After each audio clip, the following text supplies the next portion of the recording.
हमारा इचागढ़ विधानसभा आज यहाँ पे अगर बेसिक मुद्दे को आप संभाल नहीं पा रहे हैं तो फिर आप अपने विधि कानून व्यवस्था को कैसे बनाइए। आज तक हमारे क्षेत्र में विधायक की परिभाषा हो चाहे सांसद की परिभाषा हो, एक ही चीज़ रही है कि सुबह शाम दारू बांटो। चुनावी वर्ष माना जा रहा है, राजनीति में किस तरह से जेवीकेएस को इचागढ़ में मतलब खड़ा कर रहे हैं। सबसे पहले आपके चैनल के माध्यम से तमाम श्रोताओं दर्शकगण को जोहार। आज जिस क्षेत्र में हम खड़े हैं उपस्थित हैं तामुलिया पंचायत अंतर्गत रुगड़ी गांव में, तो ये महज 2 किलोमीटर का अंतर होगा, 2 भी नहीं शायद 1 किलोमीटर का अंतर होगा। आप देख सकते हैं बगल में जमशेदपुर सिटी है, ठीक है। आज यहीं से पुलिया उस पार से ही हमारे यहाँ पे इस क्षेत्र के लोग लगातार एक ही मुद्दा बनाए हुए अपने आप को राज सिंहासन का पाठ पढ़ा के अपने आप को वहाँ पे स्थापित कर लेते हैं।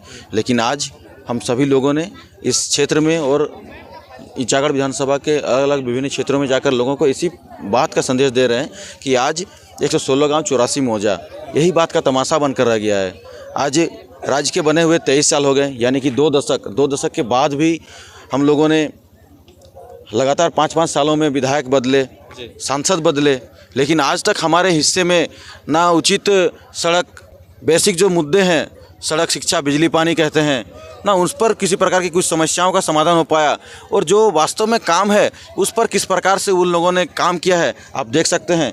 एक विधायक का काम अगर नीति बनाना, विधेयक बनाना होता है तो फिर उस चांडिल डैम को जो चांडिल डैम में 116 गाँव और 84 मौजा जो विस्थापित हुए परिवार, उस परिवार को बसाने के लिए किसकी जिम्मेदारी होना चाहिए। सबसे पहला सवाल तो सरकार पे यही चीज़ पर बनता है। जितने भी सवाल सरकारें यहाँ पे आई है, आज 12 सरकार, 3 बार राष्ट्रपति शासन लगा। राष्ट्रपति शासन लगने का कारण क्या होता है, यानी कि कहीं ना कहीं सरकार अपने कार्य में अनसक्सेसफुल रही है, तभी सरकार को इस चीज़ का खमियाजा भुगतना पड़ा है और राष्ट्रपति अपने अंडर में ले लेते हैं राज्य को।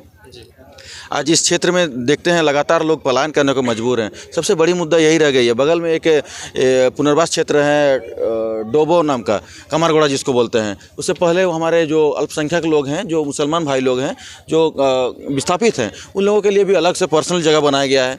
ठीक है, हम इस चीज़ का सम्मान करते हैं, लेकिन आज उस क्षेत्र में आप जाकर थोड़ा ग्राउंड रिपोर्ट सर्वे कर लीजिए कि कितने लोग वास्तव में उस क्षेत्र में पुनर्वास स्थल के नाम पर विस्थापित लोग वहाँ पे बसवास कर रहे हैं। एक्चुअली क्या है, इस क्षेत्र में मैंने सब अपने भाषण में भी कहा, स्पीच में भी कहा कि ये क्षेत्र बहुत ही गर्मजोशी वाला क्षेत्र है, यानी कि पूंजीपतियों वाला क्षेत्र है। आज यहाँ पे जितने भी इस पुनर्वास पदाधिकारी जो भी हैं, जितने भी पदाधिकारी आए हैं, उन सभी ने इस ज़मीन का सौदा किया है हमेशा से। उस सौदा का हिसाब लेने के लिए झारखंडी भाषा खतियान संघर्ष समिति परिवार और झारखंडी भाषा खतियान संघर्ष समिति जितने भी सदस्य हैं वो लोग आए हैं। और सवाल तो वहाँ भी पर बनेंगे और सरकार पे भी बनेगी कि आज जिस चीज़ के लिए आपने पुनर्वास जो स्थल जो उन लोगों के लिए जो जगह बनाया है, डोबो में हो चाहे कमरगोड़ा में हो चाहे कपाली में हो, वहाँ पे कितने भी लोग देख सकते हैं आप। हमें लगता है कि 80% से 75% लोग, बाहरी लोग उस जगह पे कब्जा किए हुए हैं। आज उस क्षेत्र में, हमारे इस क्षेत्र में, लोकल क्षेत्र की बात करें, कहीं पे भी किसी प्रकार का कोई उचित स्वास्थ्य के लिए किसी प्रकार का कुछ सुविधा नहीं है। कल ही हम एक रात को करीबन 11 और 12 बजे के बीच में हमको सडनली कहीं जाना पड़ा था, तो हम लोगों ने गया था तो हॉस्पिटल, जो प्राइवेट हॉस्पिटल होता है, वहाँ पे भी ऑक्सीजन की लेवल की कमी के कारण हम लोगों को वहाँ से पेशेंट को ट्रांसफ़र करना पड़ा। बताइए कितने दुर्भाग्य की बात है। इतने बड़ा क्षेत्र में, इतने बड़े रेशियो में ये जो क्षेत्र है हमारा इचागढ़ विधानसभा, आज यहाँ पे अगर बेसिक मुद्दे को आप संभाल नहीं पा रहे हैं तो फिर आप अपने विधि कानून व्यवस्था को कैसे बनाइएगा। सही बात। जिस तरह से ये जो इचागढ़ विधानसभा माना जाता है, हमेशा ही बाहरियों का अड्डा रहा है। अगर वो चुनावी प्रक्रिया को देखें, इस बार जेवीकेएस को उतारने का सोच लिए हैं, तो जेवीकेएस में लोग जो है जुड़ भी रहे हैं। इसको कैसे देखते हैं, क्या कारण रहा, फैक्टर कौन फैक्टर पे काम कर रहे हैं, क्योंकि विस्थापित का मुद्दा तो सबसे पहले है ही।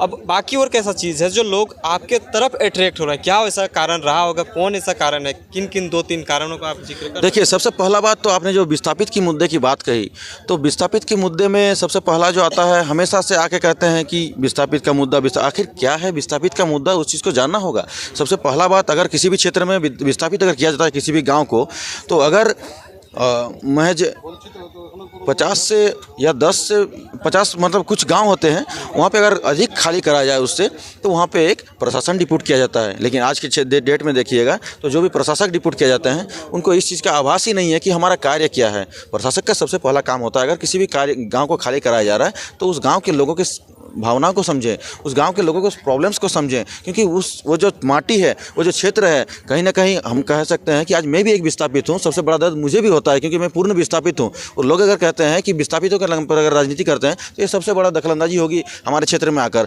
आज दूसरी बात कहते हैं कि अब बाहर से आकर लोग यहाँ पे विधायक बनने के ख्वाब देखते हैं।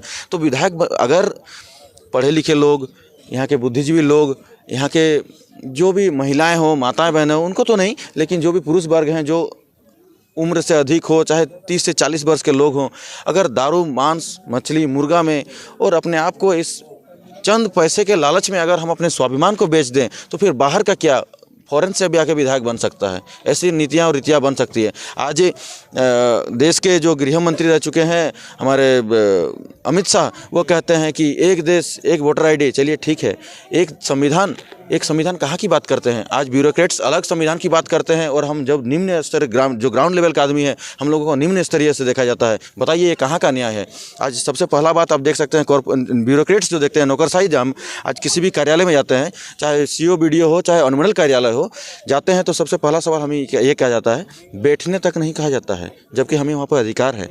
अगर कोई ब्यूरोक्रेट्स आता है, कॉर्पोरेट्स वाले आते हैं, तो उन्हें कहा जाता है सर बैठिए। क्यों बैठिए? क्योंकि उनसे महीना मिलता है। आज कोई कंपनी वाला को अगर आप अभी वर्तमान में हमारे कुछ दिन पहले हो सकता है कि अभी चेयरमैन न हो, लेकिन हमारे विधायिका महोदय जो आदरणीय सविता महतो जी हैं, वो पॉल्यूशन डिपार्टमेंट के चेयरमैन झारखंड राज्य की। तो इसी राज्य से उनका जाना, इसी रास्ते से होता है उनका जाना आना।